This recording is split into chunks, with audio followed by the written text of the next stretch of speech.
Charging of capacitor, तो capacitor और resistor यहाँ पे पैरेलल में है या सीरीज में कनेक्टेड है? एक ही एलिमेंट में है ना, सेम वायर में। यहाँ पे कैपेसिटर और रेसिस्टर सेम एलिमेंट में है, राइट। तो पिछले क्लास में हम लोग को यहाँ पे इसका था Q और माइनस Q, तो क्या हम लोग डेरिवेशन कर लिए थे ना? तो Q का वैल्यू कितना आया था? EC इंटू 1 माइनस E के power T/RC, is it right? और RC का यूनिट क्या है? Time, right.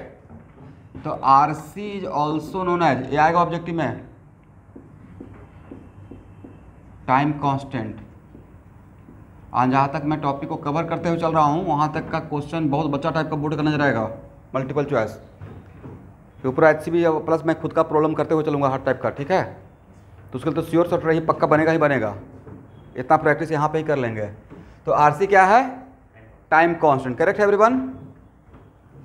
अब सबसे पहले ये बताइए कि T इक्वल टू 0 पे, इसमें अगर T इक्वल टू 0 पुट कीजिए तो कितना चार्ज?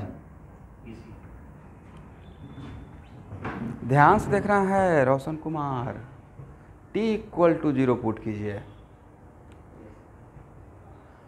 और आप लोग बोला कीजिए क्या T इक्वल टू 0 पे क्या है? 0 ना, तो 0 होना चाहिए, तो वही तो कंडीशन लेकर चले थे पिछले क्लास में, राइट। ओके, क्या आप लोग का ऑफलाइन क्लास, अच्छा ऑफलाइन क्लास स्टार्ट हो गया एवरीवन? तो ऑफलाइन क्लास स्टार्ट किया जा, कर दिया जाए कैटलिस्ट में। बाकी कोचिंग में थोड़ा सा एक बार कोई आपके अगर फ्रेंड पढ़ रहे हैं तो प्लीज़ पता कीजिएगा, तो स्टार्ट कर दिया जाए ना। ओके, 1 से 2 दिन टाइम दीजिए, ठीक है। थोड़ा रूम अरेंज कर लेता हूँ, आज ही से मैं सैनिटाइज वगैरह करवा रहा हूँ। थोड़ा सा अच्छे से एटलीस्ट 2 रूम को बढ़िया से रेडी कर लेते हैं। रूम तो रेडी ही है, बस बेंच वगैरह को ठीक से कर देना है, अथवा उसको सैनिटाइज भी करवा लेते हैं।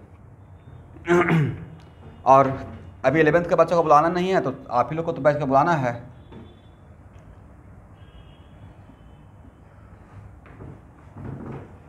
लेकिन उसमें कुछ कुछ क्लास मिला, अच्छा यहाँ पे मिलाना पड़ेगा। मिलाने इन सेंस से रहेगा कि अगर ऑफलाइन रहेगा और ऑनलाइन भी रहेगा तो मुझे कुछ थोड़ा तो गैप मेंटेन करना पड़ेगा, एटलीस्ट आने का टाइम, राइट। तो मैं मिला लूँगा, एटलीस्ट मैं अपना क्लास तो ऑफलाइन ही कर लूँगा, ठीक है एवरीवन। शाम का क्लास, रात वाला क्लास 9 बजे वाला क्लास छोड़कर, तो दोनों मिक्स करके कर देंगे, कुछ ऑफलाइन कुछ ऑनलाइन होगा, ठीक है। ओके, तो RC है टाइम कांस्टेंट और T इक्वल टू, यहाँ देखिएगा T, ये फंक्शन कैसा फंक्शन, यहाँ देखना है exponential function, but increasing function या डिक्रीजिंग फंक्शन। जरा देखिए तो, time increases, what about charge? ध्यान से देखना है, चार्ज इंक्रीजेज, वजह ऐसे इसको देखिए, Q equal to EC 1 minus 1/, E के पावर T/RC, एग्री ना। और जब टाइम ज़्यादा होगा तो ये डिनोमिनेटर ज़्यादा होगा तो न्यूमरेटर कम हो जाएगा, और ये फैक्टर कम होगा तो 1 माइनस दिस फैक्टर ज़्यादा हो जाएगा। तो क्या बोल सकते हैं? T increases, Q also increases. इसका मतलब है कि this is the example of increasing function, right.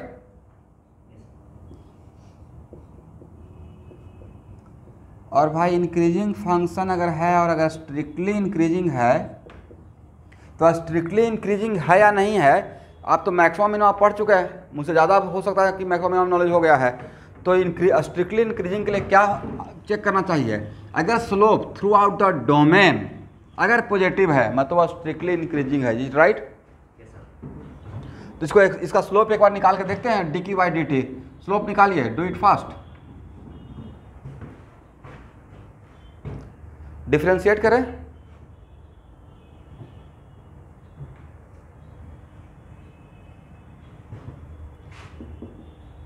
जल्दी से बोलिएगा।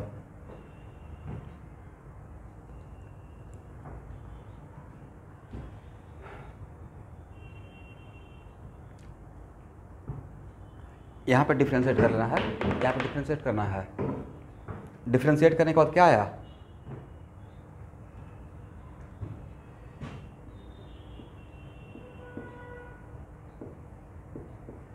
क्या इतना आया है? देखिए तो सब लोग, इतना ही आया ना। ये वैल्यू कभी भी नेगेटिव होगा या ऑलवेज पॉजिटिव? Always positive. इसका मतलब जैसे ही हुआ ऑलवेज पॉजिटिव किया तो मेरा तो डोमेन टाइम का है, 0 से इन्फिनिटी तक जा सकते हैं, राइट।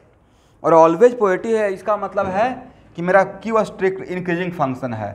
लेकिन इंक्रीजिंग फंक्शन में भी कैसा है sir, E Y R E to the power T Y R C, right. इतना टाइम बढ़ेगा तो स्लोप घटेगा, right. T increases M decreases, इसका मतलब increasing function with decreasing slope है, करेक्ट। तो increasing function with decreasing slope का 3 ही टाइप का इंक्रीजिंग फंक्शन ग्राफ था ना, या तो ऐसा नहीं तो ऐसा नहीं तो ऐसा, तो क्या कैसा, सबसे ऊपर वाला, करेक्ट है एवरीवन।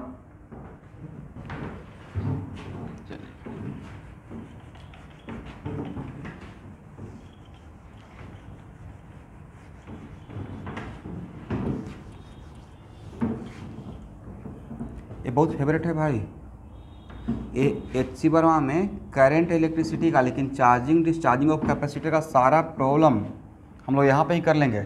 ये लिख लिया आप, मुझे जगह चाहिए यहाँ पे।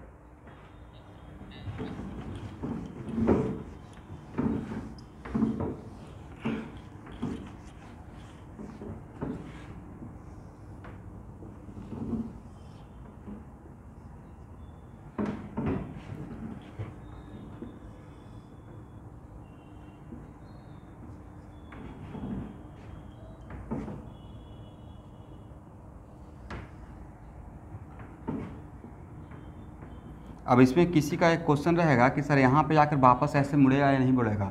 नहीं मुड़ेगा, अगर वापस ऐसे मुड़ गया तो स्लोप निगेटिव होगा, मतलब डिक्रीजिंग फंक्शन। और हम लोग क्या बोल रहे हैं, स्ट्रिक्टली इंक्रीजिंग, राइट। और लास्ट में t equal to infinity put कीजिएगा तो स्लोप 0 हो जाएगा। देखिए तो इसमें t equal to infinity put करके, इसका मतलब है कि slope 0। This is the reason कि यहाँ से इंक्रीज करते हुए, तो सर यहाँ से आप क्यों आ रहे हैं, क्योंकि t इक्वल टू पे चार्ज 0 था, राइट। तो this is the graph of charging of capacitor RC circuit में चार्ज वर्सेस टाइम का है। ये कम से कम तो 20 बार क्वेश्चन एक ग्राफ पे आया हुआ है, इतना इंपॉर्टेंट है। और ऐसा ही एक ग्राफ केमिकल काइनेटिक्स जब पढ़ाते रहेंगे तो फर्स्ट ऑर्डर रिएक्शन में आएगा, इसी टाइप का इक्वेशन आएगा, इस टाइप का, करेक्ट। चलिए, और यहाँ पे तो मैक्सिमम वैल्यू क्यू का कहाँ रहेगा, अब तो मैक्सिमम ही ना जानते हैं। तो जो स्ट्रिक्टली इंक्रीजिंग फंक्शन रहता है, स्ट्रिक्टली इंक्रीजिंग फंक्शन का मैक्सिमम वैल्यू उसका डोमेन का राइट एक्सट्रीम पे होता है, राइट। तो भाई इसका मैक्सिमम वैल्यू कहाँ रहेगा, t इक्वल टू इन्फिनिटी पे। जो स्ट्रिक्टली इंक्रीजिंग है तो बढ़ते जाएगा बढ़ते जाएगा बढ़ते जाएगा, तो बढ़ the maximum value of q।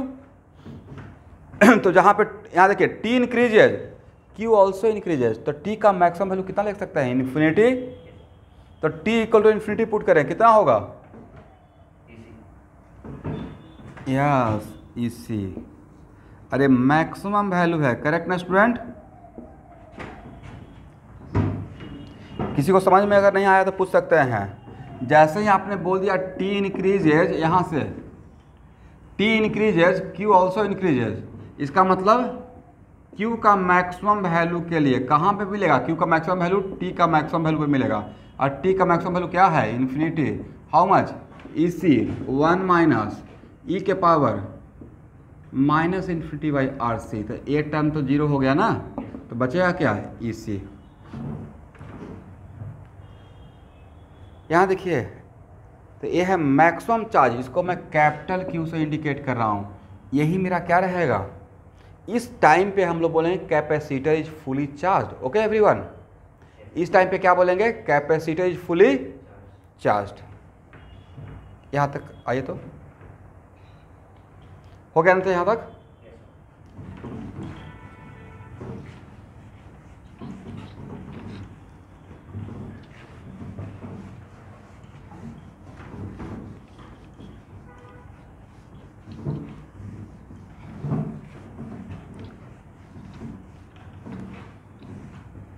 यहाँ देखना है, तो किसी का ऑडियो डिस्टर्ब हो रहा है please. t equal to infinity पे आपका कैपेसिटर फुली चार्ज हो गया।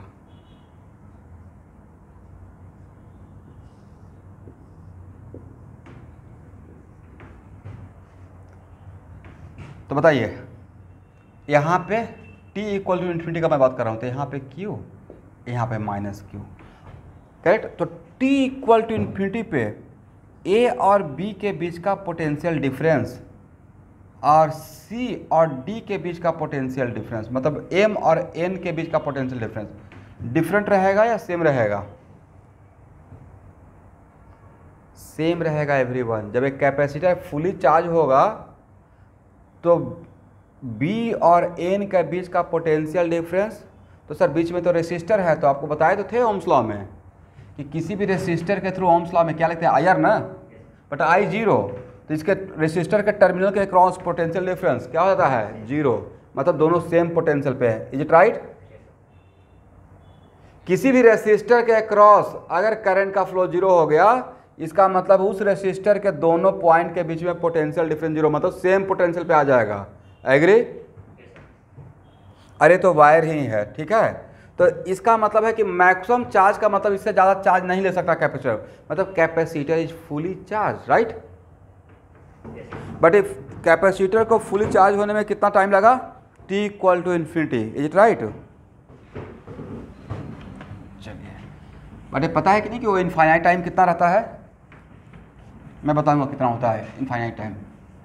वो इनफाइनाइट टाइम होता है भाई नैनो सेकेंड, ठीक है। एक ग्राफ समझ में आ गया? चलिए यहाँ देखिए, आरसी को क्या बोलते हैं, टाइम कांस्टेंट, ठीक है ना, याद रहेगा, टाइम कांस्टेंट। इसको मैं टॉ से इंडिकेट करता हूँ। तो वन टाइम कांस्टेंट अगर क्वेश्चन में बोला रहेगा, मतलब क्या समझिएगा, वन टाइम कांस्टेंट का मतलब 1 into R C. Two time constant बोला रहेगा तो 2 इंटू आर सी, ठीक है ना। एंड 3 टाइम कांस्टेंट बोला रहेगा मतलब 3 इंटू आर सी, मतलब 1 टाइम कांस्टेंट, करेक्ट है। लिखिए, find out the charge on capacitor after 1 time constant. Find out the charge on capacitor after 1 time constant. और Q का वैल्यू मैक्सिमम चार्ज कितना है, इसी है ना। मैक्सिमम चार्ज को मैं कैपिटल Q से इंडिकेट कर रहा हूं, तो आफ्टर 1 टाइम कांस्टेंट कितना रहेगा,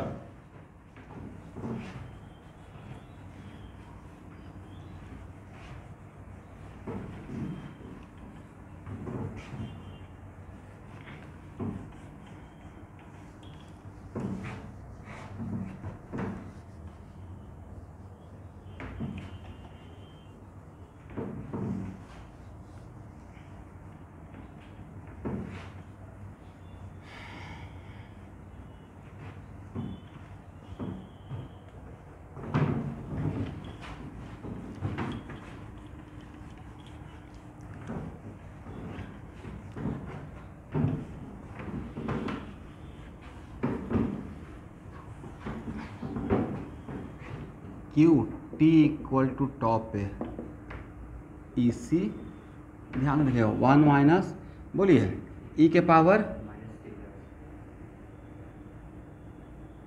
are C by R C ना, कितना हो जाएगा, ई सी 1 माइनस 1/e, राइट। और 1/e का वैल्यू रट जाना है। 1/e का वैल्यू होता है शायद 0.37। 1/e का वैल्यू दिखा, 1/e का मतलब 2.71 एक्सपोनेंशियल, राइट। तो 1/e का वैल्यू देखिए तो क्या 0.37 आता है मोटा मोटी।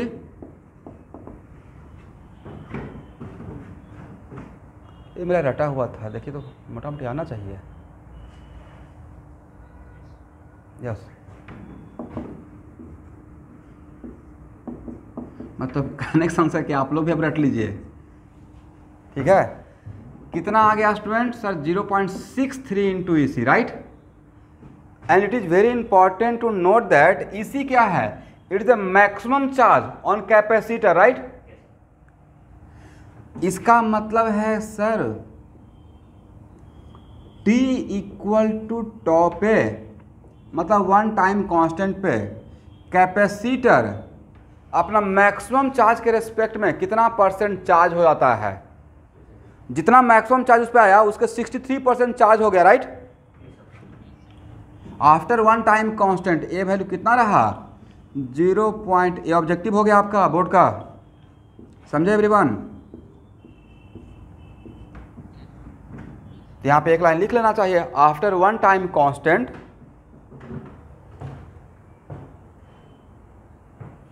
Capacitor is 63% charge with respect to maximum charge. 63% charge with respect to maximum charge.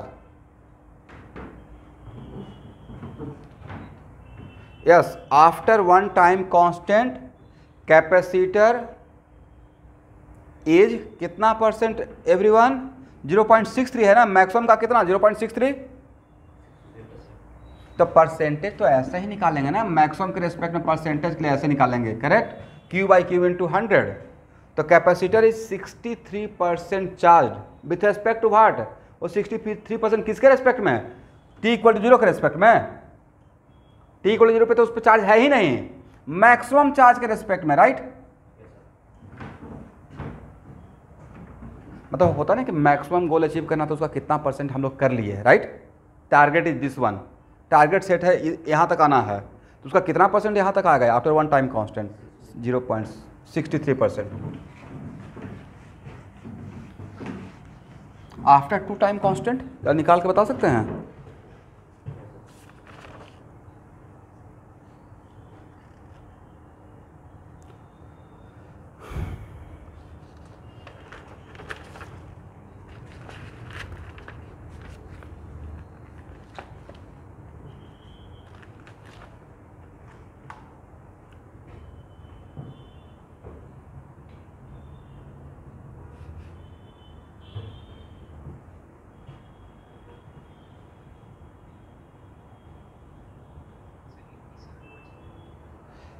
मोटा मोटी 86 के आसपास।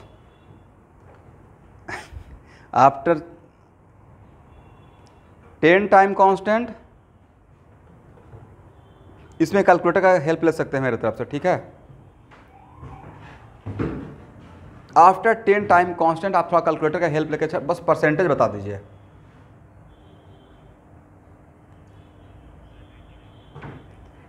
$99.995, मतलब सर 100% तो नहीं टच करेगा ना, ग्राफ का नेचर ही ऐसा है। तो 99.999 का मतलब है कि almost fully charge, right. 100% charge होने के लिए तो इन्फिनिटी पर जाना पड़ेगा। कहाँ पे? इन्फिनिटी। तो भाई सपोज कीजिए कि वन टाइम कांस्टेंट अगर नैनो सेकेंड है तो नहीं लगता कि उसके लिए 1 सेकेंड इनफाइनाइट टाइम हो जाएगा? मोटा मोटी कुछ ऐसा ही रहेगा ना भाई। तो यहाँ देखिए,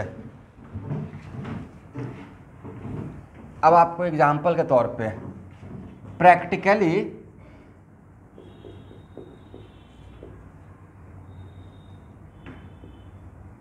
रेसिस्टेंस कितना कर लेंगे? मोटा मोटी मान के चलिए 100 ओम, 200 ओम, बहुत लिखा जाता है 1000 ओम, करेक्ट। एक काम करते हैं 1000 या 100 ओम लेते हैं रेसिस्टेंस। और कैपेसिटर मान लेते हैं 10 माइक्रोफैराडे, इसी टाइप का कुछ रहता है, 2 माइक्रोफैराडे, समथिंग लाइक दिस। तो टाइम कांस्टेंट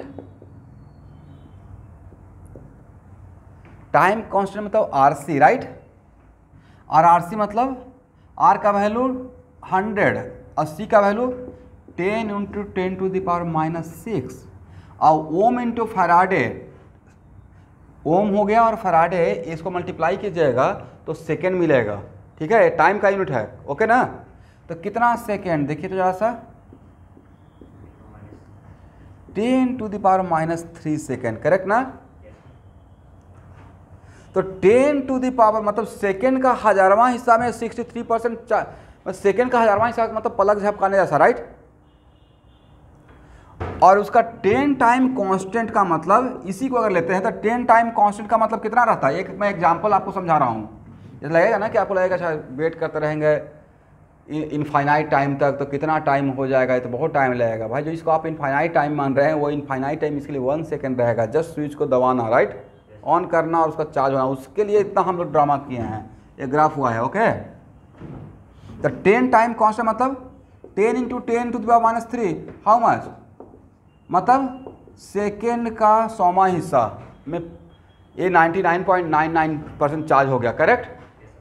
तो सेकेंड आते आते तो पूरा चार्ज हो जाएगा, करेक्ट है ना एवरीवन। इसलिए इनफाइनाइट टाइम से डरना नहीं है, वो इनफाइनाइट टाइम 1 सेकेंड होता है इसका। इसको हटाएं, ये ऑब्जेक्टिव बन जाएगा। चार्जिंग ऑफ कैपेसिटर में RC सर्किट में मैक्सिमम चार्ज कितना होता है, E/C। ई क्या है, ये ऑफ द बैटरी जिससे चार्ज कर रहे हैं उसको, और C क्या है, कैपेसिटेंस ऑफ कैपेसिटर। और अपने मैक्सिमम चार्ज का कितना % चार्ज होता है वन टाइम कांस्टेंट में, 63%, राइट।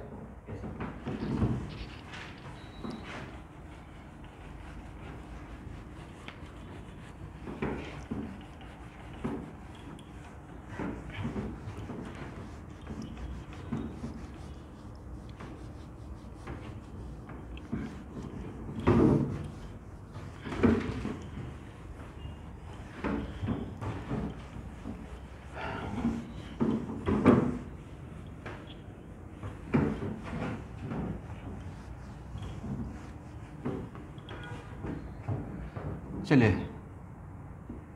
Q इक्वल टू क्या था, EC 1 - T/RC। करंट के लिए हम लोग यहाँ पे क्या माने हैं, dQ/dt ना। और डिफ्रेंशिएट के तो क्या आया था,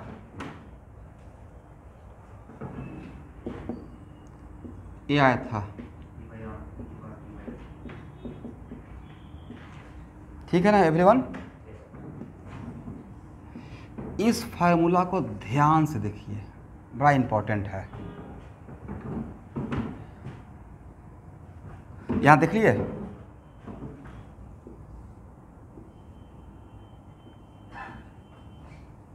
एक डायग्राम आपके सामने। हेलो एवरीवन,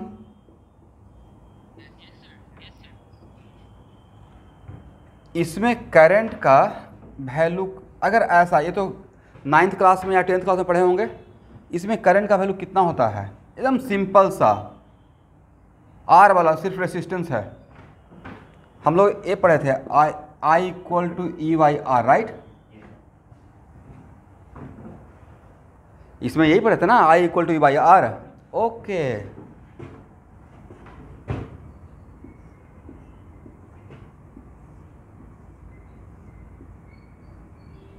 जो बोलेंगे उसको लिख लीजिएगा, ठीक है।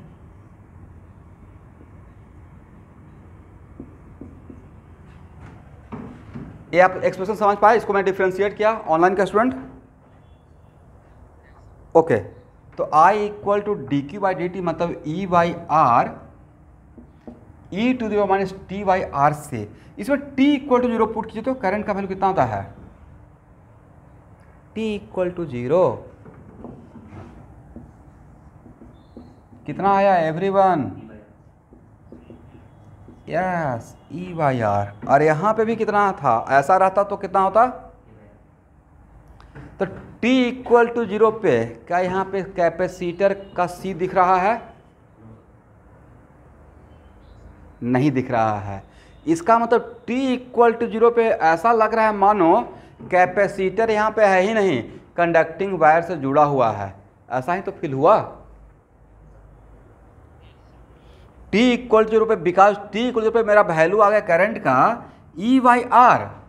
तो t इक्वल टू 0 पे ऐसा लग रहा है मानो एक कैपेसिटर यहाँ पर ना होके इस टाइप का हो गया, सी गायब ही हो गया है। ऐसा लग रहा है कैपेसिटर ना होके एक कंडक्टिंग वायर से जुड़ा हुआ है, क्योंकि कंडक्टिंग वायर से जुड़ा रहता तो हम लोग को ये फील होता है I equal to E/R।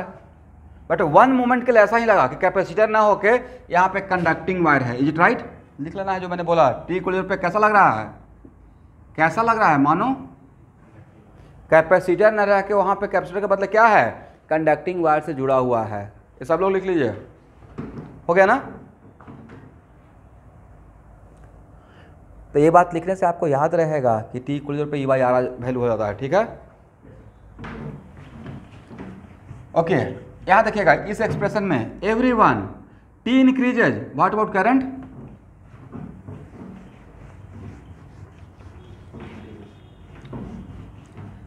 Yes, decreases.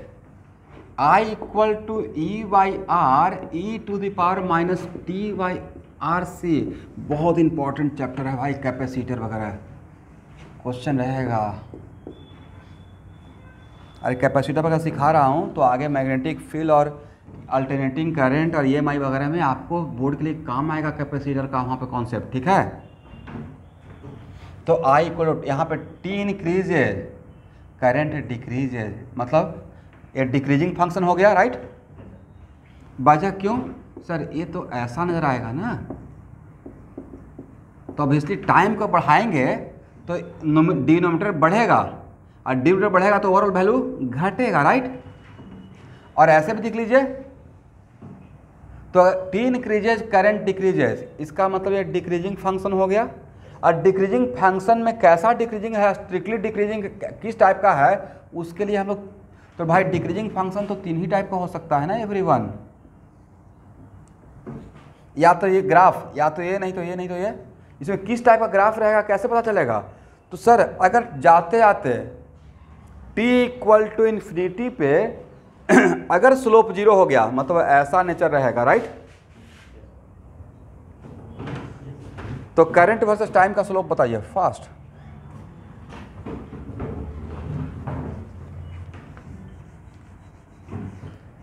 Slope क्या आएगा?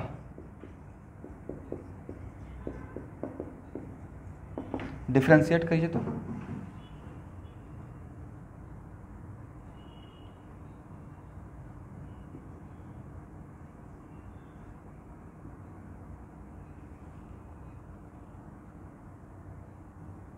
कितना आया? -CY R² C e के पावर ए जिसको मैंने सर्किल में कर दिया तो कभी निगेटिव होगा नहीं, बट आगे में निगेटिव है, मतलब ये क्या हो गया, ऑलवेज निगेटिव। और ऑलवेज में निगेटिव मतलब strictly decreasing.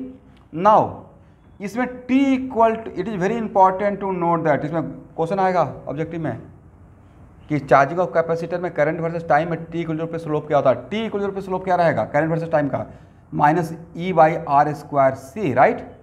t equal to infinity पे स्लोप क्या होगा, slope at t equal to infinity पे, do it fast sir, 0, right. तो इन तीनों डिक्रीजिंग फंक्शन का इन तीनों ग्राफ में किस में आपको लग रहा है कि आगे चलकर स्लोप 0 होने का चांस है? इसमें कभी आगे चलकर स्लोप 0 होगा? इसमें होगा नहीं होगा? इसमें होगा। तो किस, इसमें कौन सा ग्राफ सिलेक्ट करना चाहिए? This one, right.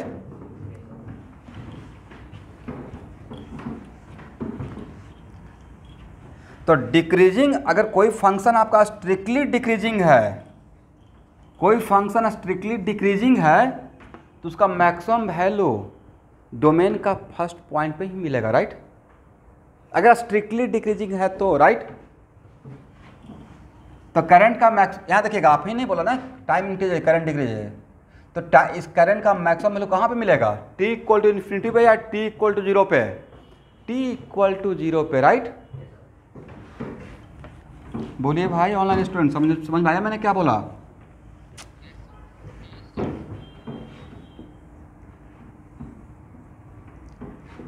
तो करंट वर्सेस टाइम का ग्राफ कैसा जाएगा? एक्सपोनेंशियल तो रहेगा बट ऐसा रहेगा, राइट?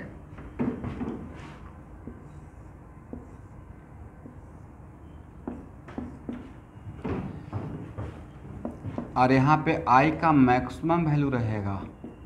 तो I का मैक्सिमम वैल्यू कहाँ पे? I का maximum value t equal to 0 पे कितना होगा स्टूडेंट? E/R। यस, ये है मैक्सिमम वैल्यू, राइट?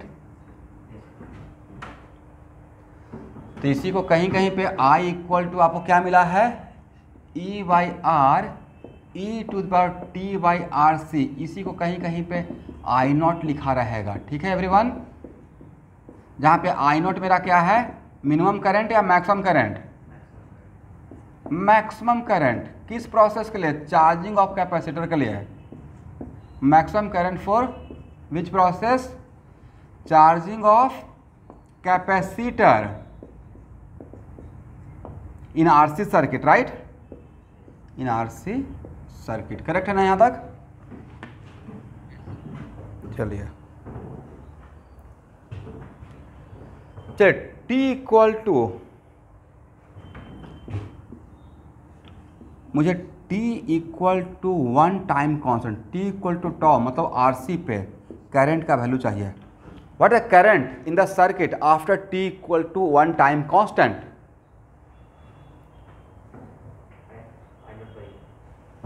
बोलिए एवरीवन। तो current at T equal to tau पे लिखेगा ना E/R, e⁻ τ/RC, राइट? मतलब E/R इंटू 0.37 लिख दें, E के पावर -1 तो 1/E मतलब 0.37, राइट? इसका और E/R क्या था? I0 maximum current, correct? इसका मतलब आफ्टर 1 टाइम कांस्टेंट सर्किट में कितना करंट बचा रहा? मैक्सिमम करंट का 37% ही बचा हुआ है, right? It is very important to note that after, एक मिनट रुकना है, लेट मी फिनिश, इसको लिखवाएंगे। It is very important to note that after 1 time constant current remaining in the circuit is only 37% with respect to the maximum current। मतलब how much percentage of current already decay, मतलब खत्म हो गया। कितना percent current खत्म हो गया circuit में? 63% करंट कम हो गया मैक्सिमम के रेस्पेक्ट में, राइट? बचा हुआ कितना है? ओनली 37% मैक्सिमम के रेस्पेक्ट में। वही तो आ रहा है 0.37 इंटू I0, ठीक है ना? तो T इक्वल टू टॉ पे करंट सर्किट में जहाँ से चले थे उसका 0.37%, ये ऑब्जेक्टिव भी पूछा जाएगा। तो पूछा ये जाएगा, इसमें मिस्टेक हो जाता है बच्चों से, पूछा जाता है पहला तो इसमें पूछा जाएगा after 1 time constant how much amount of current remaining in the circuit with respect to maximum current, 37%। इसको उल्टा करके ऐसे पूछा जाता है कि आफ्टर 1 टाइम कांस्टेंट कितना परसेंट करंट कम हो गया, डिक्रीज कर गया? 63% डिक्रीज कर गया। बचा हुआ है 37%, तो घट कितना गया? इतना कम हो गया ना जी, इतना कम हो गया। ये कितना है? ये सर 0.63 इंटू I0 है, इट राइट? सब लोग को बात समझ में आया मैंने क्या बोला?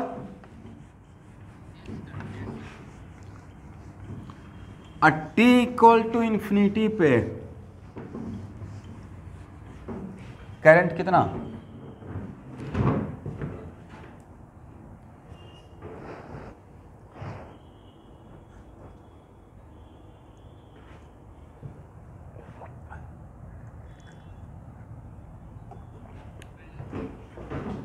E/R रहेगा।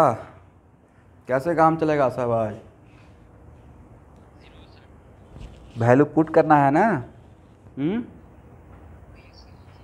तब दम दिमाग शांत रखना है। कैलकुलेशन के टाइम पे पेन और पेपर और वहाँ पे कंसंट्रेशन।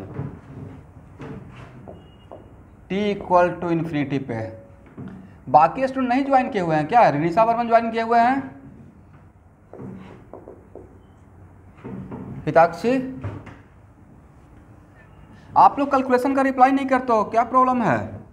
ऑफलाइन क्लास स्टार्ट होगा, आना स्टार्ट कर दीजिएगा, ठीक है ना?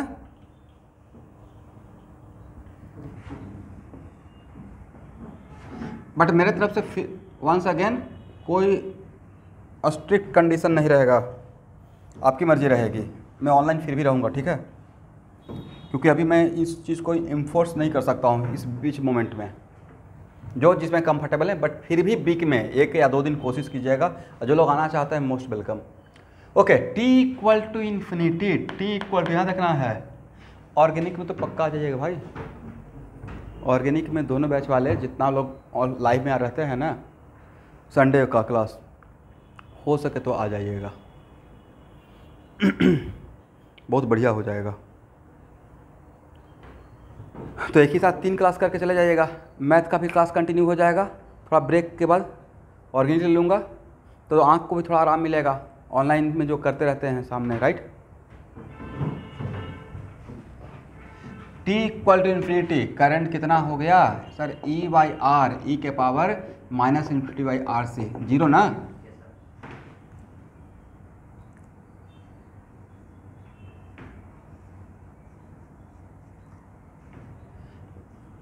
अब चीज़ों को देखने का तरीका, नज़रिया यहाँ देखिए।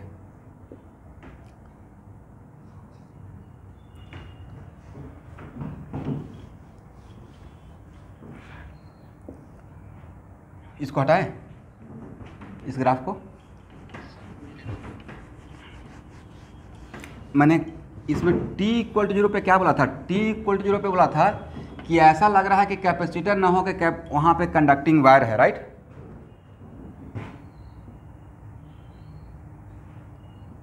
It is very important to note that इस टाइप का सर्किट से तो आप वाकिफ़ हैं, बहुत सिंपल सा सर्किट है, राइट? और I इक्वल टू क्या लिखते हैं? ई बाई आर ना, I equal to E by R, agree? अगर R इन्फिनिटी हो जाए तो I कितना? इफ R बिकम्स अगर R का वैल्यू मतलब इनफाइनाइट रेसिस्टेंस का अगर रेसिस्टर है तो करंट क्या हो जाएगा? 0 हो जाएगा, एग्री? तो भाई यहाँ भी तो करंट 0 हो गया। इसका मतलब है कि इसका वैल्यू तो इनफाइनाइट था नहीं, यहाँ देखना है, इसका वैल्यू इनफाइनाइट नहीं था। But t equal to infinity पे when capacitor was fully charge, तो ऐसा लग रहा है मानो इसके अक्रॉस, कैपेसिटर के अक्रॉस एक कैपेसिटर इनफाइनाइट रेसिस्टर के जैसा काम करना स्टार्ट कर दिया, राइट? t इक्वल टू, इसी की वजह से तो रुक गया ना करंट, ये फुली चार्ज हो गया, तब यहाँ से चार्ज नहीं जा सकता, अभी चार्ज आ ही नहीं सकता, ये फुली चार्ज हो गया। तो t हम लोग ऐसे इसको लिख लेंगे कि t इक्वल टू इन्फिनिटी पे कैपेसिटर ऐसा फील करा रहा है, ऐसा बिहेव कर रहा है मानो इनफाइनाइट रेसिस्टर है, इनफाइनाइट रेसिस्टेंस का रेसिस्टेंस के जैसा, ओके? मतलब जस्ट यहाँ पे कॉन्सेप्ट को वहाँ पे मैं बोलना चाह रहा हूँ। देखो इसी की वजह से करंट रुका हुआ है। अगर एक कंडक्टिंग वायर जुड़ा रहता तो ऑलवेज करंट फ्लो करते रहता, राइट?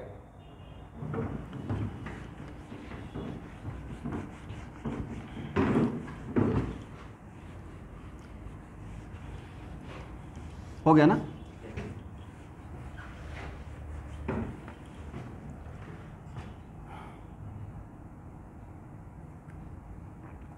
ओके।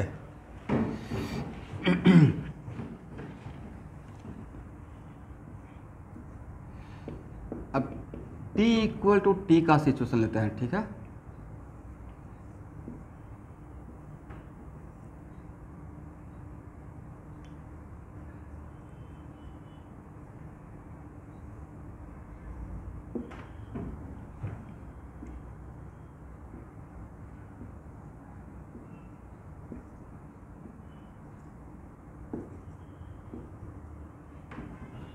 यहाँ देखिए, तो t इक्वल टू टी पे तो करंट का तो फ्लो हो रहा है, t इक्वल टू इन्फिनिटी पे जाकर करंट 0 इसमें, राइट? और t इक्वल टू टी पे इस पर चार्ज पूरा नहीं आया है, लेकिन क्यों आया है? तो Vm माइनस Vn क्या है? जल्दी से बोलना है sir. Potential difference across capacitor, right? Potential difference across capacitor, इसको क्या लिखिएगा एवरीवन? Q/C, एग्री ना? और Q as a function of time क्या था? तो sir Q as a function of time था this one, E C 1 minus E के power T Y R C, is it right, और डिवाइडेड बाई सी। तो C और C आपस में कैंसिल, तो potential difference, it is very important to note that potential difference across capacitor, ये भी आपका ऑब्जेक्टिव हो गया, कितना रहा 1 minus T by R C, is it right. ये तो एडवांस में आया हुआ क्वेश्चन है। तो सर एडवांस में कैसे आएगा वो बताइए, तो मैं 2 मिनट में बता दूंगा इसको। यहाँ देखिए हो गया, बोलिए t इक्वल टू इन्फिनिटी पे, t इक्वल टू 0 पे पोटेंशियल डिफरेंस क्या रहेगा across the capacitor.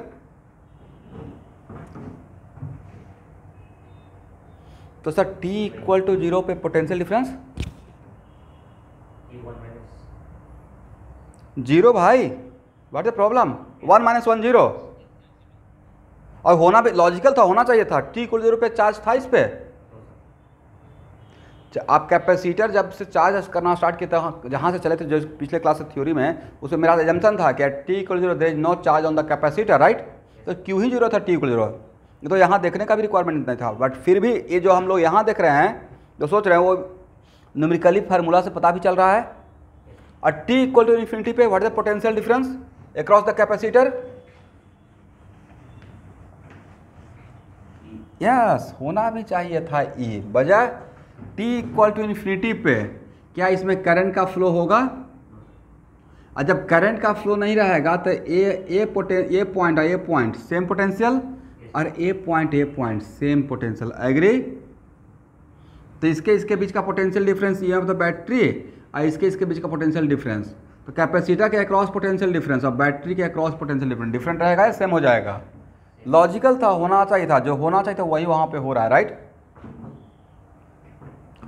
And without wasting time, या इंक्रीजिंग फंक्शन या डिक्रीजिंग फंक्शन,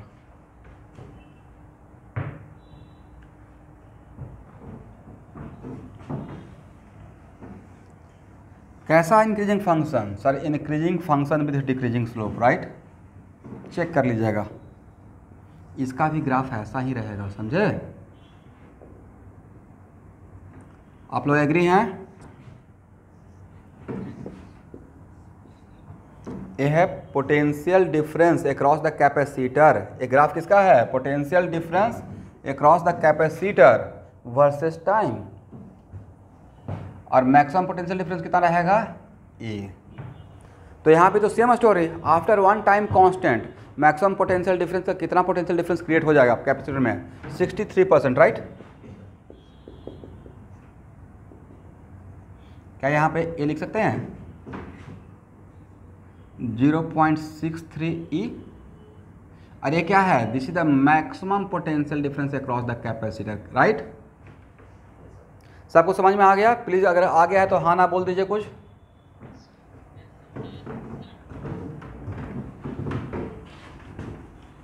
करंट वगैरह में तो चार्जिंग डिस्चार्जिंग और कैपेसिटर पढ़ाया गया होगा आप लोग को, राइट।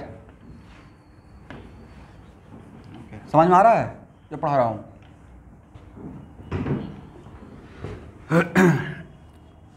ये इम्पोर्टेंट है,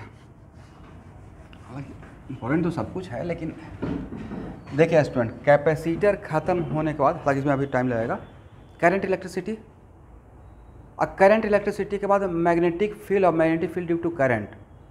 तो मैग्नेटिक फील्ड और magnetic field due to current तक तो मैं पक्का 200% गारंटी पहुंच जाऊंगा, कोई डाउट ही नहीं है, ठीक है।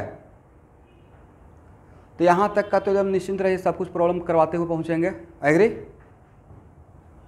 तो बाकी सर तो पढ़ा ही रहे हैं, पढ़ाना स्टार्ट कर दिया ना कल, लेकिन रात में उनका थोड़ा नेटवर्क का इशू है, नहीं। तो एक काम करेंगे ना कि थर्सडे को दिन में ही क्लास दे देंगे। देखिए थर्सडे को ऐसे भी मैथ का क्लास होता है 4:45 से, राइट, बड़ा बढ़िया सीक्वेंस बढ़ जाएगा। तो 4:45 से होता है, तो उसमें हम लोग दोपहर 1 बजे से या 1:30 से क्लास दे सकते हैं, या 2 से 3:30, ताकि शाम वाला देखिए रात में क्लास करेंगे तो दिन में टाइम मिलेगा, दिन वाला क्लास कर लेंगे तो रात में 9 बजे से पढ़ने का टाइम मिल जाएगा। मैं 8 बजे क्लास छोड़ दूंगा, राइट।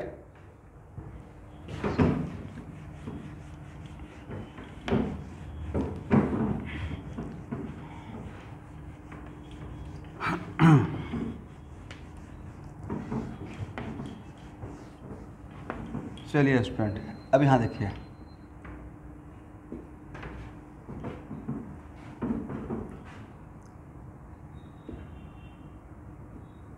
आप लोग एक ही डायग्राम से काम चलाइए।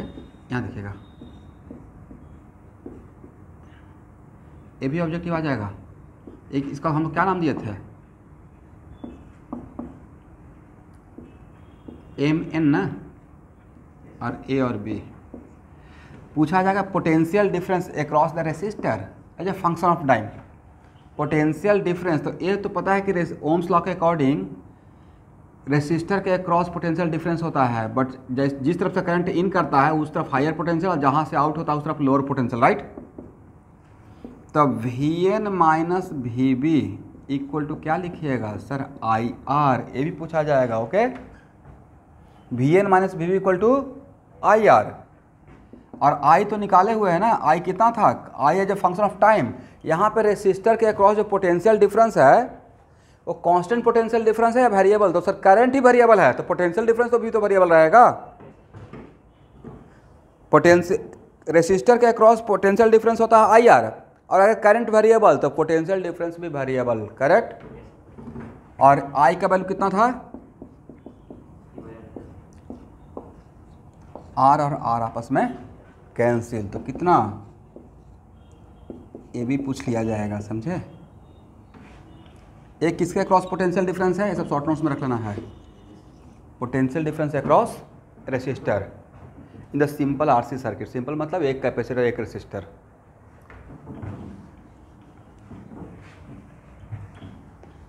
तो इसका ग्राफ कैसा होगा, इसका ग्राफ रहेगा, इसका मैक्सिमम पोटेंशियल डिफरेंस, सर इस maximum potential difference E of the battery, right, but वो t इक्वल टू 0 पे, करेक्ट। तो यहाँ देखिए, इसका मैक्सिमम पोटेंशियल डिफरेंस, इसका भी maximum potential difference E, but infinity पे, और इसका maximum potential difference t equal to 0 पे, करेक्ट है ना। इसका पोटेंशियल डिफरेंस टाइम के साथ बढ़ रहा है, इसका पोटेंशियल डिफरेंस टाइम के साथ घट रहा है, इट राइट। चलिए, ये भी मैक्स था t इक्वल 0 पे ई के बराबर, और t इक्वल टू इन्फिनिटी पे क्या हो जाएगा, 0 होना भी चाहिए था क्योंकि करंट ही 0 हो गया है। ऐसे मैथमेटिकल भी देखिए, तो आरसी सर्किट में, सिंपल आरसी सर्किट में चार्जिंग के केस में भाई क्या क्या आ सकता है। एक तो ग्राफ आ सकता है किसका, क्यू वर्सेस टाइम का, चार्ज वर्सेस टाइम का, दूसरा क्या करंट वर्सेस टाइम का, तीसरा क्या potential difference across capacitor versus time का, फोर्थ क्या आ सकता है पोटेंशियल डिफरेंस, जितना भी उसमें है सबका बात कर लिए। उस सर्किट में जो है और जिसमें जो हो सकता है सबका मैंने बात किया, सबका ग्राफ भी ड्रॉ कर लिया, इज इट राइट।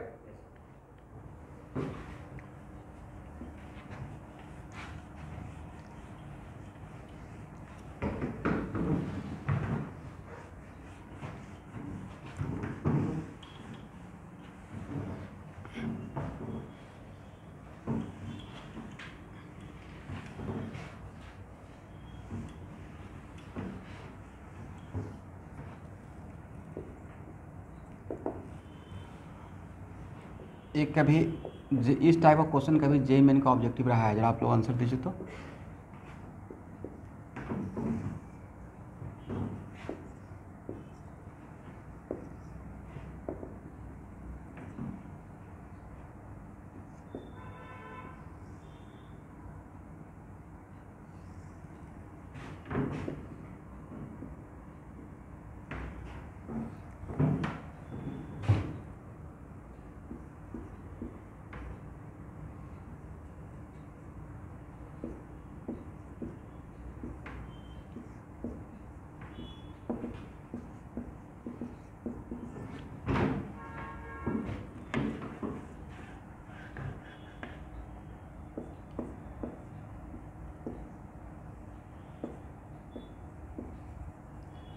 दो आरसी सर्किट है जिसमें कैपेसिटर सेम यूज किया हूँ, रेसिस्टर अलग और बैटरी भी सेम, ठीक है, ठीक है ना एवरीवन। और ये आपका मेंशन कर दिए R2 ग्रेटर देन R1, ये मैंने मेंशन कर दिया।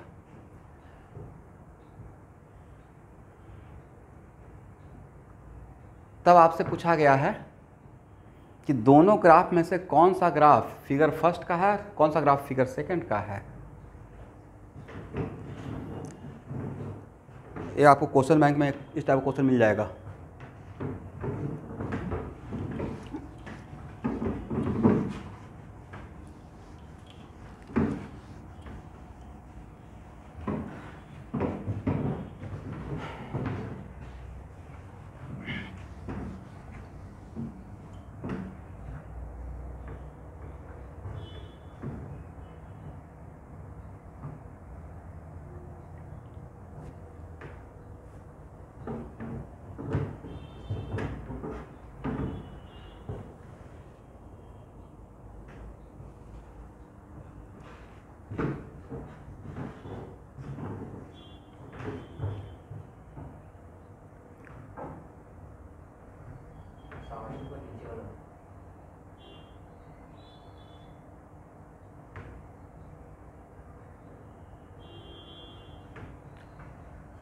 स्टूडेंट, दोनों का मैक्सिमम करंट डिफरेंट रहेगा या सेम रहेगा? ई और सी सेम था ना, तो दोनों का मैक्सिमम करंट सेम रहेगा। It right? Q max E into C, इसका भी Q max E into C. Maximum current नहीं, मैक्सिमम चार्ज सेम रहेगा, राइट? तो मैक्सिमम चार्ज सेम रहेगा मतलब ए लाइन तो सेम रहेगा दोनों सर्किट के लिए। क्यू मैक्स वाला लाइन सेम रहेगा, ये बात को समझ पाए? ए लाइन सेम रहेगा मतलब दोनों आगे चलकर कॉन्साइड करेगा, करेक्ट? मिलना ही पड़ेगा, हाँ ना, बोलिए भाई। ओके, बट इसका टाइम कांस्टेंट कितना? R1C, इसका टाइम कांस्टेंट R2C। और आफ्टर वन टाइम कांस्टेंट कितना परसेंट हो जाता है? 63% ना। तो 0.63 इंटू EC। तो यहाँ ये आफ्टर मैं 63% चार्ज, मैक्सिमम चार्ज के रेस्पेक्ट का लाइन मैंने ड्रॉ किया। तो ये लाइन इस ग्राफ को यहाँ पे कट किया और इस ग्राफ को यहाँ पे कट किया, राइट? इसको हम लोग बोल रहे हैं, इसका इस ग्राफ का टाइम कांस्टेंट ये है। इस ग्राफ को अगर फर्स्ट बोलते हैं, इस ग्राफ को अगर सेकंड बोलते हैं, तो इस फर्स्ट ग्राफ का टाइम कांस्टेंट τ1 और सेकंड ग्राफ का टाइम कांस्टेंट τ2। किस ग्राफ का टाइम कांस्टेंट ज़्यादा है? ये तो बोल सकते हैं ना, ये यहाँ पे ये 63% चार्ज आया, वो तो आफ्टर वन टाइम कांस्टेंट के बाद होता है, राइट? यहाँ से मैंने एक आइडिया लिया, तो यहाँ से लाइन ड्रॉ किए, तो इसका क्या रहेगा? टाइम कांस्टेंट, इस ग्राफ का टाइम कांस्टेंट यहाँ पे रहेगा और इस ग्राफ का time constant, first time constant यहाँ पे रहेगा। तो क्या आप बोल सकते हैं τ2 > τ1? इसका मतलब इसका जो भी तो τ2 > τ1। अब यहाँ देखिएगा कि इसका टाइम कांस्टेंट ज़्यादा था भाई, अकॉर्डिंग टू दिस कॉन्सेप्ट इसका टाइम कांस्टेंट ज़्यादा था, इज इट राइट? ये R2C था और ये R1C, और R2 का वैल्यू ज़्यादा था, R1 का वैल्यू कम था। इसका मतलब है कि ये ग्राफ किसको रिप्रेजेंट कर रहा था? इसको रिप्रेजेंट कर रहा था। और ये ग्राफ किसको रिप्रेजेंट कर रहा था? इस सर्किट को। सबको समझ में आ गया मेरी बात? हालांकि यहाँ पे मुझे नहीं लिखना चाहिए था ये बात, ये τ1 यहाँ पे ऐसे छोड़ देना चाहिए था। अब आप देखते हैं इस सर्किट का टाइम कांस्टेंट सिर्फ ऐसे लिख देते हैं, τ1 τ2 नहीं, टाइम कांस्टेंट इस सर्किट का कितना? R1C। इस सर्किट का टाइम कांस्टेंट क्या लिखते हैं? Time constant R2C। अब फिर देख लेते हैं, सेकेंड सर्किट का टाइम कांस्टेंट ज़्यादा है, मतलब एक ग्राफ सेकेंड सर्किट का रहेगा और एक ग्राफ फर्स्ट सर्किट का रहेगा। Is it right? हो गया ना एवरीवन? इसको हटाएं?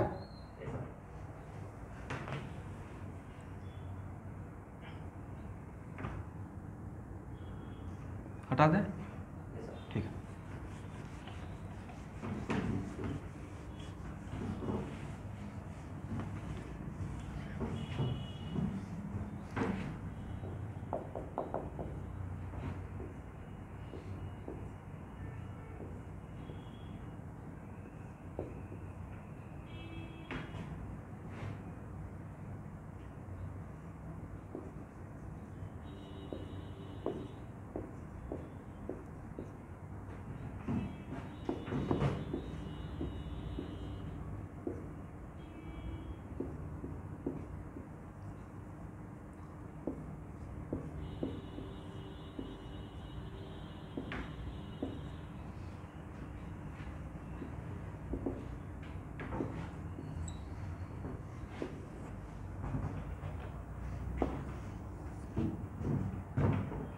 अब मैंने एक इन्फॉर्मेशन यहाँ पे दिया, R1 ग्रेटर देन R2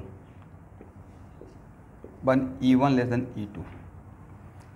इन दोनों का सेम ग्राफ में चार्ज वर्सेस टाइम का ग्राफ ड्रॉ करना है। कैसा ग्राफ होगा?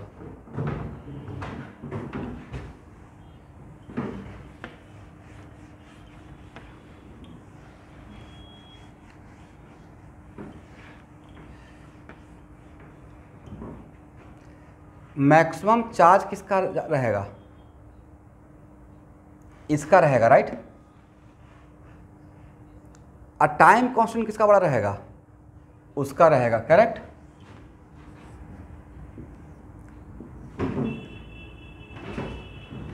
इसके टाइम कांस्टेंट को अगर τ1 बोलेंगे और इसका टाइम कांस्टेंट को τ2 बोलेंगे तो क्या बोल सकते हैं? τ1 ग्रेटर देन τ2। देखिए तो कैपेसिटर का वैल्यू सेम रखे हैं और मैक्सिमम चार्ज इसका Q max Q1 how much? E1 into C.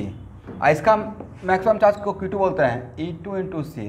Q2 greater than Q1 हो जाएगा, राइट। मतलब Q1 लेस देन Q2। कैसा ग्राफ नजर आएगा?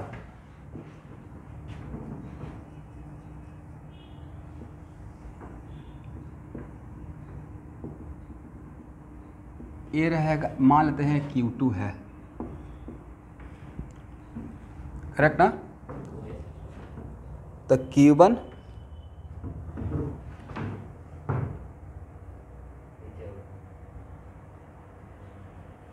नीचे रहेगा और टाइम कांस्टेंट किसका बड़ा है?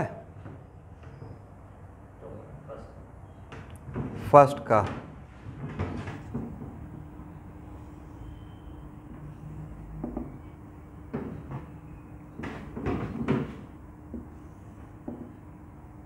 ये R1 का, ये R2 का, करेक्ट।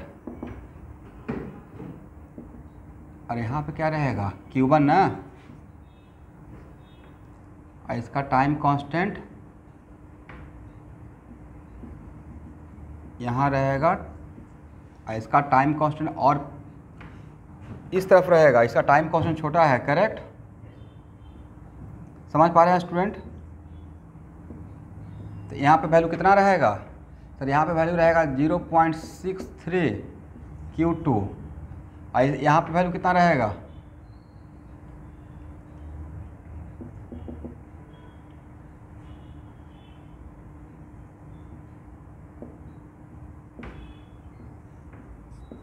.63 Q1,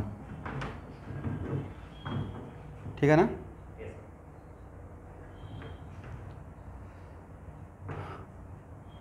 ऐसा डायग्राम का क्वेश्चन आएगा तो बन जाएगा, ऐसे रहेगा और तब यहाँ पे सर्किट ए रिलेशन पूछा जाएगा या ये देकर ग्राफ दिया जाएगा।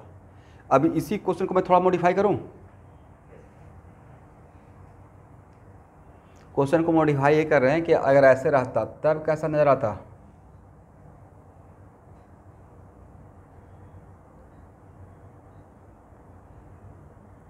R1 less than R2। Question को मैंने थोड़ा मॉडिफाई कर दिया। इस केस में दोनों ग्राफ एक दूसरे को इंटरसेक्ट नहीं कर रहा है, बट इस केस में दोनों ग्राफ एक दूसरे को इंटरसेक्ट करेगा नहीं करेगा? ज़रा देखिए तो, दिमाग दौड़ाइए। इस केस में टाइम कांस्टेंट किसका ज़्यादा हो गया? इसका इसका चार्ज भी ज़्यादा हो गया और टाइम कांस्टेंट भी ज़्यादा हो गया, राइट। तो इस केस के लिए ग्राफ कैसा बनेगा एवरीवन? मुझे लगता है कि इस केस के लिए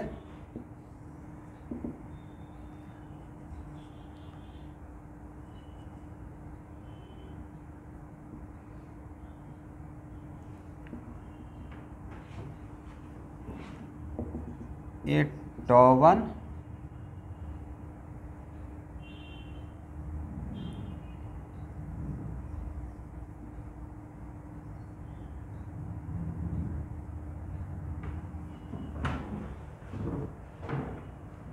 एक प्रॉब्लम है, बोलिए क्या? ग्राफ एक दूसरे को इंटरसेक्ट करेगा नहीं करेगा कैसे पता चलेगा? How can we find out कि ग्राफ एक दूसरे को इंटरसेक्ट करेगा नहीं करेगा? प्रूफ नहीं करेंगे, ये करेंगे। यहाँ देखिएगा Q1 equal to Q2, right. At any time T अगर दोनों पे चार्ज सेम हो गया, अगर चार्ज सेम हो गया, करेक्ट ना। कैसे हम लोग रेजिस्टर में एक प्रॉब्लम बनाते थे कि दो पार्टिकल को मिलने का कंडीशन पोजीशन सेम। इसका तो यहाँ पे अगर दोनों कैपेसिटर यहाँ पे चार्ज वर्सेस टाइम है, तो अगर Q1 इक्वल टू Q2 हो जाएगा दोनों के लिए, तो वहाँ पे अगर सॉल्व करेंगे तो Q1 के लिए कितना था, इससे 1 माइनस टी बाई E1C, यहाँ पे कितना R1C ना, इक्वल टू, जस्ट एक मैं आइडिया दे रहा हूँ, टी बाई R2C। इसको सॉल्व करेंगे और सॉल्व करने के बाद अगर टाइम का वैल्यू रियल आ गया, मतलब इंटरसेक्ट करेगा, और रियल नहीं आया मतलब कभी भी इंटरसेक्ट नहीं, आइडिया देकर छोड़ दे रहा हूँ, ठीक है एवरीवन। मतलब Q1 इक्वल टू Q2 करना है और Q1 इक्वल टू Q2 करना है, यहाँ सॉल्व करना है, और अगर टाइम का वैल्यू रियल आ गया मतलब इंटरसेक्ट करेगा, और अगर रियल नहीं आया मतलब इंटरसेक्ट कभी भी ग्राफ एक दूसरे को नहीं करेगा। तो इसलिए यहाँ से खुद से हम लोग कंक्लूड नहीं करेंगे कि इंटरसेक्ट करेगा नहीं करेगा, ठीक है।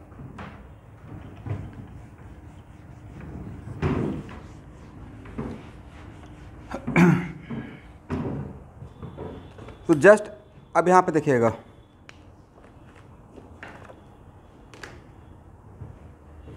इसको हटाएं, वापस थ्योरी पे आ जाते हैं।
Total energy store in the capacitor how much. तो energy store in the capacitor equal to what, Q square by twice लिख सकते हैं ना। और क्यू यहाँ पे क्या रहेगा, टोटल जब बोल रहे हैं मतलब मैक्सिमम चार्ज लेंगे जब तक कैपेसिटर पूरा फुली चार्ज हो गया everyone, Q square by twice C. और क्यू कितना था, इसको ए भी तो बोल सकते हैं, E square C square by twice C, मतलब half C E square, correct.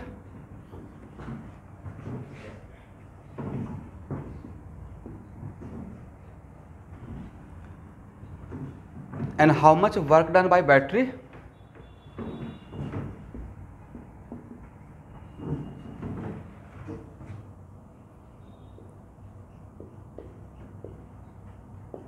Work done by, charge करने में काम कौन कर रहा है, work done by battery.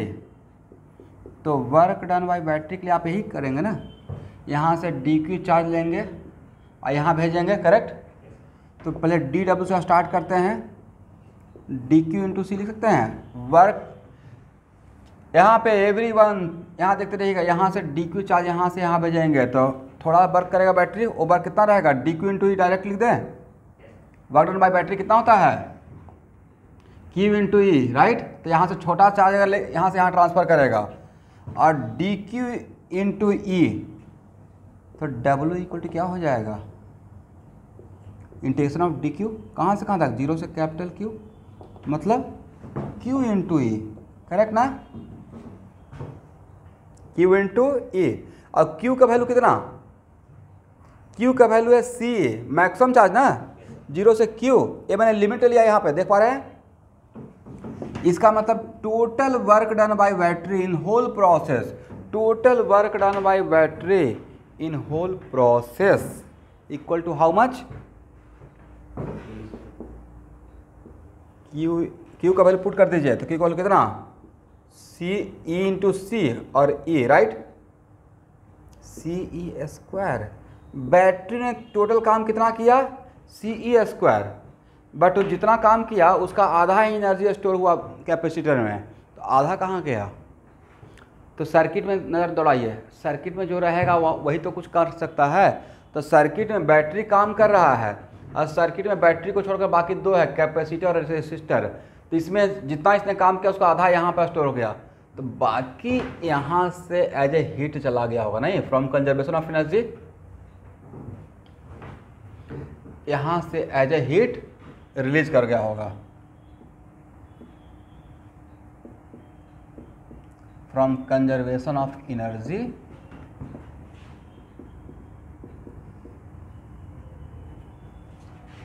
Work done by battery must be equal to energy store in capacitor plus heat release, heat loss in resistor, right.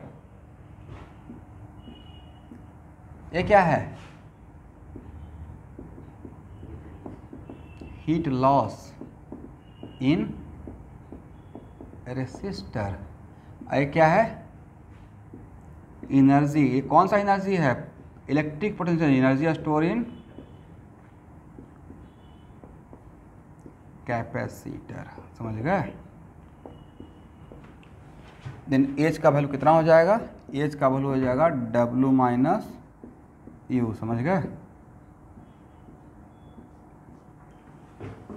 और W कितना, सी E square ना, और स्टोर कितना हुआ था, हाफ सी स्क्वायर, राइट। अब मेरा यहाँ पे क्वेश्चन ये है आप सबसे कि क्या किसी भी कैपेसिटर को चार्ज करना है तो 100% रेसिस्टेंस लेस वायर से क्या चार्ज हो सकता है, कभी नहीं होगा, राइट। 100% रेसिस्टेंस लेस और आइडियल बैटरी से कोई कैपेसिटर चार्ज होगा, आइडियली सोचे तो इसका मतलब any capacitor can not charge by any ideal battery और रेसिस्टेंस लेस वायर, मतलब उस वायर में कुछ ना कुछ रेसिस्टेंस होना पड़ेगा। अगर रेसिस्टेंस नहीं रहेगा तो कंजर्वेशन ऑफ एनर्जी फुलफिल ही नहीं करेगा, क्योंकि बैटरी तो जितना वर्क करेगा उसका आधा ही कैपेसिटर में स्टोर होगा, तो आधा तो हीट रिलीज करना पड़ेगा। और कोई भी वायर हीट कब रिलीज करेगा, जब उसमें रेसिस्टेंस रहेगा, राइट। बिना रेसिस्टेंस का हीट रिलीज नहीं होगा, करेक्ट है ना एवरीवन। मतलब यहाँ से ये सीख रहे हैं, यहाँ से पूछा जाएगा भाई any capacitor can not B charge by ideal battery और ए रेसिस्टेंस लेस वायर, उसका आंसर यहाँ पे छिपा हुआ है। क्या बोलना है, बैटरी जितना वर्क करता है उसका आधा ही स्टोर होता है, आधा को आधा हाफ ऑफ द एनर्जी किसमें कि कहाँ पे जाता है, एज ए हीट, और रेसिस्टेंस लेस वायर रहेगा। अब बैटरी को भी आइडियल बैटरी बोल दिया, आइडियल बैटरी में रेसिस्टेंस नहीं होता है, नॉन आइडियल बैटरी में अंदर में रेसिस्टेंस रहता है। तो कहीं ना कहीं सर्किट में मुझे रेसिस्टेंस चाहिए होगा, इज इट राइट। नीचे नीचे एक लाइन लिखिए तो, from here we can say that, यहाँ पे from here we can say that any capacitor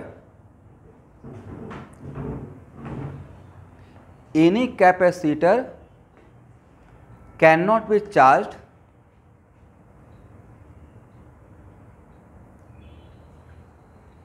by ideal battery and resistance less wire,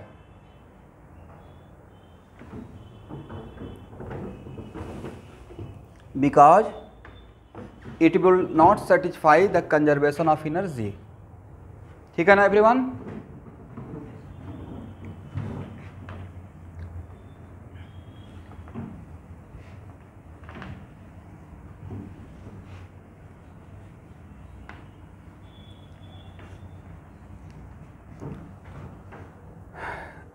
यहाँ देखिए हो गया,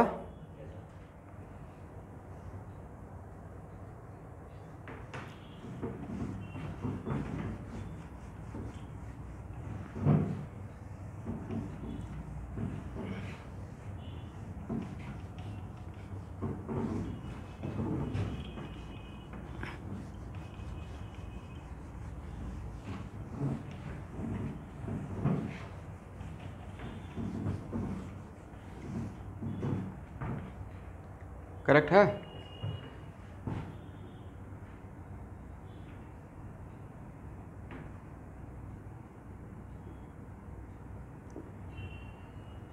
ये फार्मूला आप लोग जानते हैं, आई स्क्वायर आर टी। एक क्या कौन सा फार्मूला है? Heat release in the resistor due to flow of current in time T, right? बोलिए भाई, ठीक है ना? लेकिन इस फार्मूला का एक बाउंड्री कंडीशन है। ये फार्मूला डायरेक्टली तभी लगा सकते हैं जब आई कांस्टेंट है, राइट?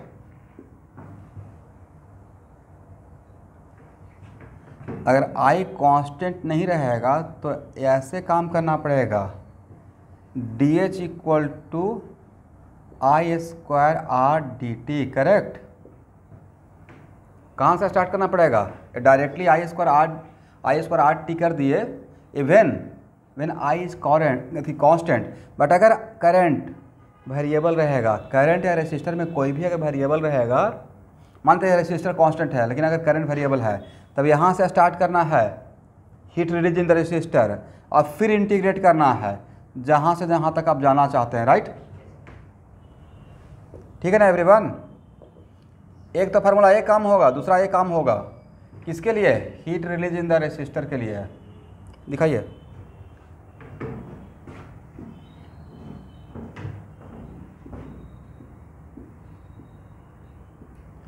जस्ट एक बार ऐसे ही मन कर रहा है क्रॉस चेक करने का कि जो यहाँ पे आया है कंजर्वेशन ऑफ एनर्जी से H equal to half C A square, वो इस फार्मूला से ड्यूरिंग चार्जिंग ऑफ कैपेसिटर आएगा या नहीं आएगा, एक बार देखना चाहते हैं।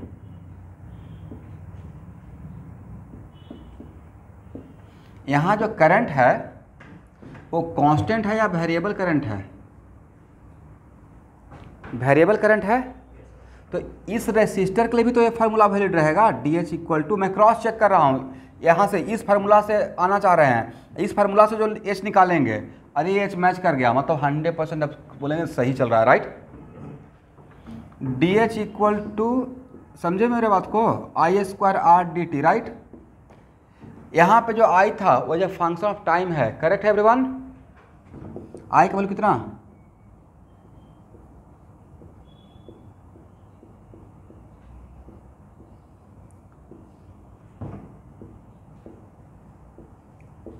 देखिए तो मैंने सही लिखा।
देखिए तो सही है।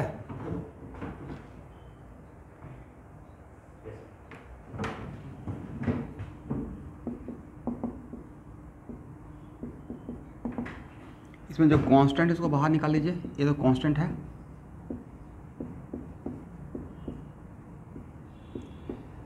इंटीग्रेशन का लिमिट कहाँ से कहाँ तक होगा इस केस में एवरीवन? 0 से इन्फिनिटी ना, टोटल का बात कर रहे हैं, राइट? तो कहाँ से कहाँ तक? 0 से इंटीग्रेट कीजिए, लिमिट पुट कीजिए फास्ट। इसका इंटीग्रेशन हो पाएगा? बहुत आसान सा इंटीग्रेशन है।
कितना आ गया, माइनस तो नहीं आएगा, इंटीग्रेशन किए हैं तो कितना आया है इसका इंटीग्रेशन 2t/RC और डिवाइड बाई व्हाट -2/RC, 0 से इन्फिनिटी। -2/RC को बाहर निकाल लीजिए, होगा तो -2/RC को बाहर निकालते e² - RC/2। अब लिमिट पुट करेंगे तो ये वैल्यू कितना हो जाएगा 0, और ए पुट करेंगे तो -1 और -1 बिकम्स प्लस हो जाएगा, और r से r कैंसिल कर दीजिए तो कितना आया, हाफ CE² ही तो आया, करेक्ट है ना। मतलब सर अब इसमें तो डिनाई कर ही नहीं सकते हैं, ये तो एकदम ओरिजिनल मेथड से इंटीग्रेट करके heat release in the resistor निकाल लिए, राइट। अरे वैल्यू भी हाफ CE², इसका मतलब वो सही था। अब बार बार कॉन्फिडेंस में नहीं आना है कि हाँ बार बार चेक करेंगे, तो एक बार हम लोग चेक करके दिखा दिया आपको, करेक्ट। यहाँ से एक तरीका भी सीख लिया कि when current is variable with time then how can we find out the total heat in the resistor.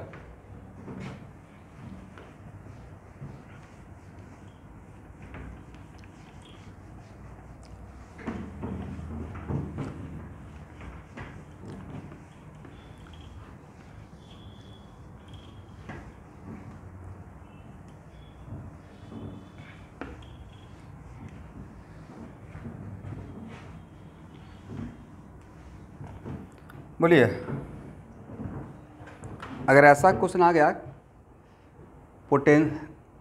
इस टाइप का question, potential energy store in the capacitor as a function of time, तो क्या उसका expression बता पाएंगे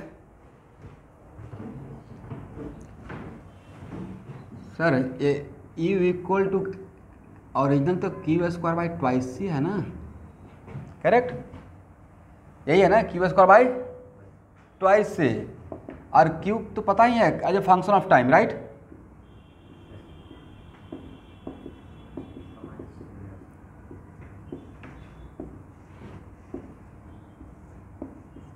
ये जो expression रहेगा वो क्या रहेगा, potential energy at any time t, potential energy at any time t रहेगा, करेक्ट है।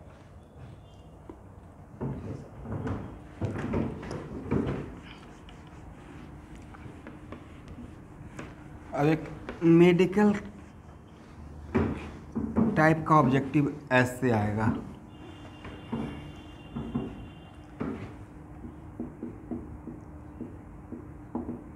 आज ग्रुप में मैं कंप्यूटर सर का मैंने नंबर शेयर कर दिया हूँ, ठीक है, मिल गया होगा आप लोगों को।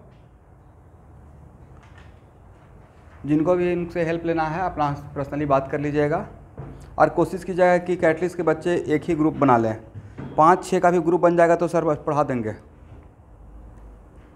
6, 7, 10 का भी अगर बन जाता है तुम भी ज्वाइन कर लेना, कुछ तो पढ़ा हो जाएगा वहाँ पे। क्या आप लोग को क्या बोले थे, सी या पाइथन?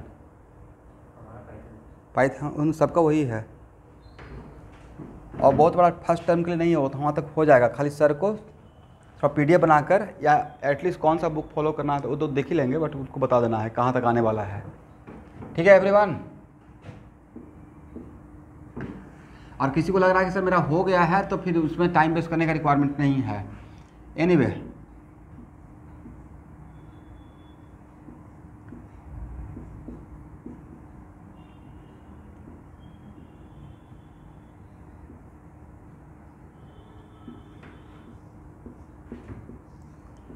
इस RC सर्किट का क्या टाइम कांस्टेंट बता पाएंगे?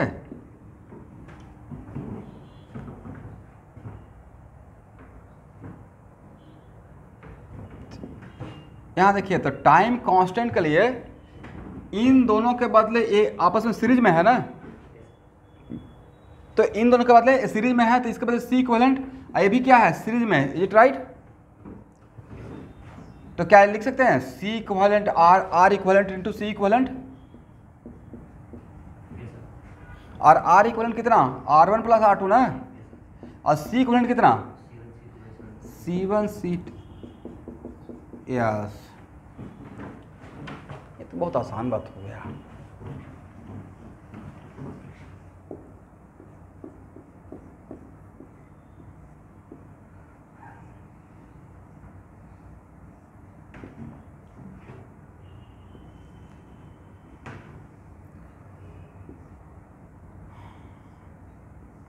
इसी को टफ बनाया जाएगा, बोले कैसे, जैसे यहाँ देखिए R1 R2 C1 C2, correct ना,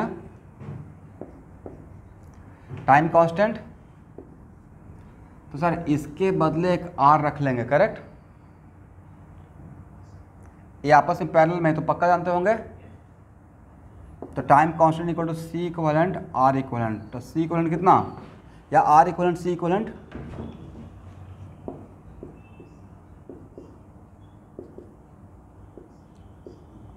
R1 R2 by R1 plus R2, right, into C1 C2 divide by C1 plus C2, correct. अब इसी क्वेश्चन को थोड़ा टफ बना दिया जाए, देखिए कैसे टफ बनाया जाएगा, मैं इसको क्वेश्चन अलग से करवाऊंगा। इसमें पूछ लिया जाएगा कि इसमें करंट I1, करेक्ट, इसमें करंट I2, इस क्वेश्चन को बनाएंगे नेक्स्ट क्लास में, ठीक है। और यहाँ पे टोटल करंट I, करेक्ट, तो यहाँ पे जो टोटल करंट I रहेगा वही तो I1 और I2 में ब्रेक होगा। तो यहाँ पे अगर I1, तो यहाँ पे क्या बोलिएगा, I माइनस I1, ये तो बोल सकता है ना। अब तब आपसे पूछ लिया जाएगा कि find the current in R1 R2 as a function of time, I1 and find the current in where R1 and R2 as a function of times, तो हो जाएगा जे मेन टाइप, उसका ऑब्जेक्टिव हो जाएगा, ठीक है ना। इसको सॉल्व करेंगे, ठीक है, अभी नहीं, नेक्स्ट क्लास में। हो गया है एवरीवन, चलिए, तो एक और थ्योरी है, अभी ख़त्म नहीं हुआ है, चलेगा अच्छा खासा क्लास। तो नेक्स्ट क्लास में पढ़ेंगे हम लोग डिस्चार्जिंग ऑफ कैपेसिटर, और उसको कवर करने के बाद कुछ सर्टेन प्रॉब्लम सब लोग नेक्स्ट क्लास में HC पर मान लेकर बैठिएगा। और जितना भी चार्जिंग डिस्चार्जिंग का मेरे पास या HC में जितना कलेक्शन है उसको अभी ही फिनिश कर लेंगे, ताकि चार्जिंग डिस्चार्जिंग का सारा प्रॉब्लम यहाँ पे फिनिश हो जाए, ठीक है।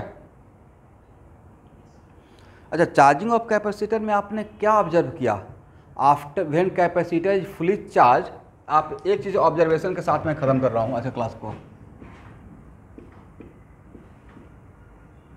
ये बड़ा बड़ा प्रॉब्लम में कॉम्प्लेक्स सर्किट में काम में आएगा। चार्जिंग ऑफ कैपेसिटर में जब कैपेसिटर फुली चार्ज हो गया तो करंट क्या हो जाता है, बोलिए, जीरो, नॉट कांस्टेंट। इसका मतलब यहाँ से ये समझ में आया, और जब यहाँ पे कंप्लीटली कैपेसिटर चार्ज हो गया तो इसके रिस्पेक्ट में हम लोग बोलेंगे कि स्टेडी स्टेट आ गया। कौन सा स्टेट, कैपेसिटर के लिए कौन सा state, steady state, when charge becomes constant, right. तो जहाँ पे कैपेसिटर फुली चार्ज जहाँ पे कैपेसिटर फुली चार्ज रहेगा, तो कैपेसिटर फुली चार्ज रहेगा तो कैपेसिटर जिस एलिमेंट में रहेगा, जिस वायर में कनेक्टेड रहेगा, उस वायर में फिर करंट का फ्लो नहीं होगा, करेक्ट, समझे, यहाँ से ऑब्जर्व हुआ। इसको, इसका मतलब ये है, यहाँ देखिए कि मान लेते हैं करंट, इलेक्ट्रिसिटी और कैपेसिटर को मिक्स करके मुझे क्वेश्चन सेट करना रहेगा। मान लेते हैं, सपोज कीजिए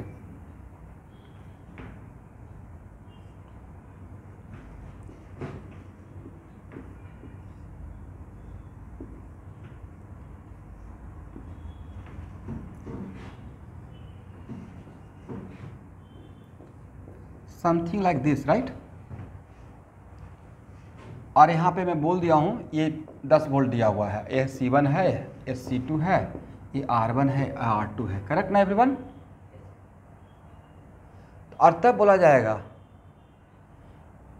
कि ये, और क्वेश्चन बोला जाएगा कि capacity, this is the case of steady state, मतलब ये नहीं बोला this is the case of charging, ये बोल दिया जाएगा, मतलब स्विच ऑलरेडी क्लोज्ड है, स्विच इज ऑलरेडी क्लोज्ड, तो क्लोज का मतलब C1 C2 fully charge, right.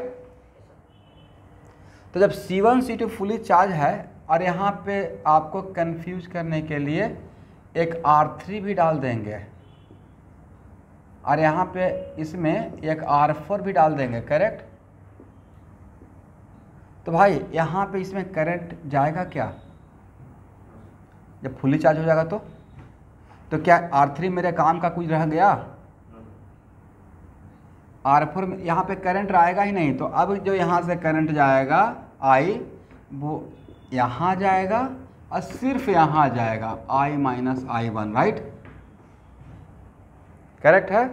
मतलब क्वेश्चन सॉल्व करने का तरीका देखिए कि अब चार्ज हो जाएगा तो इसमें करंट जीरो, इसमें भी करंट जीरो, और उसके बाद I1 हम लोग निकाल लेंगे।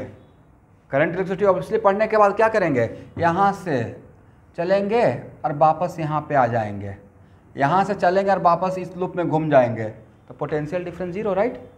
यहाँ से I1 का वैल्यू निकल जाएगा, और I1 निकल जाएगा, फिर एक बार इसमें घूम जाएंगे तो I निकल जाएगा, और I निकल गया और I1 निकल गया तो I माइनस I1 पता चल गया, राइट। पहला बात। दूसरी बात, तब पूछेंगे how much amount of energy store in C1। तो इस पॉइंट का पोटेंशियल डिफरेंस, इस पॉइंट का पोटेंशियल डिफरेंस डिफरेंट रहेगा या सेम रहेगा, देखिए तो सर्किट में सेम रहेगा। वजह, इसका कोई मतलब ही नहीं है, जब इसमें करंट नहीं है तो रेसिस्टर के अक्रॉस पोटेंशियल डिफरेंस जीरो दिखाएगा, राइट।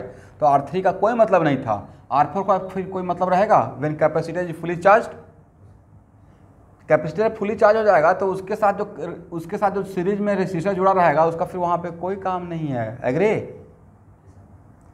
तभी इसके बीच का पोटेंशियल डिफरेंस यहाँ का सेम है, तो क्या इसमें नहीं निकल जाएगा energy store, half CV square, ठीक है, इसमें हाफ CV स्क्वायर। तो इस टाइप का क्वेश्चन सॉल्व करेंगे, और वहाँ पे मुझे कॉन्फिडेंस मिलेगा कि कैपेसिटर फुली चार्ज होता है तो उस एलिमेंट में फिर करंट नहीं फ्लो करता है, ठीक है। तो आज के इतना ही रहने दीजिए, मिलते हैं 9 बजे, ठीक है एवरीवन, ओके, थैंक यू। हाँ,